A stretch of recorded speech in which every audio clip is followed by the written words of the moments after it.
בכפר רג'ר ניסו לשמור היום על שגרה, אבל קשה להתרכז בענייני היומיום, כשמעל הראש מרחפות השמועות על כך שבקרוב יחצה הכפר הקטן לשניים. ממשלת ישראל מתעללת בתושבי רג'ר והיא ממשיכה להתעלל בנו. כנראה, לא כנראה, אלא בטוח שאף אחד לא מעניין אותו מה קורה פה בכפר רג'ר. נג'יב חטיב, דובר המועצה, לא ידע הבוקר לאן להוליך את התסכול.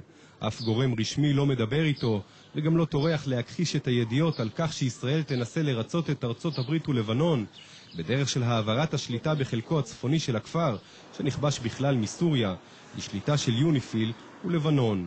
האבסורד הוא שתושבי הכפר הם בכלל אזרחים ישראלים, שיאלצו לחיות תחת ריבונות לבנונית. אנחנו לא תושבים של לבנון, אנחנו תושבי סוריה במקור. הוא מחליט מה שהחליט. מה אתה היום? ישראלי, סורי, לבנוני, עלאווי, מה אתה היום? אתה רואה, תשמע, כל העולם רב וכל העולם רוצה אותנו. אז אני לא יודע בדיוק מה יש בכפר. כנראה שיש פה זהב, אז כולם נלחמים על כפר רג'ר. הכפר נחשב היום לכאב ראש ביטחוני.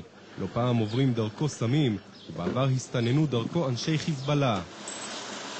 כיום כל רכב שיוצא מהכפר נסרק בקפידה. בנקודה הזאת אמורה גדר לחצות את הכפר, בין צפון לדרום, בין ישראל ללבנון, ולמעשה להפריד בין משפחות. כך למעשה המועצה המקומית תישאר בשטח לבנון, ובית הספר בשטח ישראל. אז صارت أصلا معلوم لعد هي تشوف ولعد أنا أشوف. يعني هلا عايشين نفس وحدة إحنا وياه. ما حيردنا عن شيء. أما بس لما بيصير أصلا معلوم بدهن ما عاد يشوفونا وإحنا ما عاد نشوف.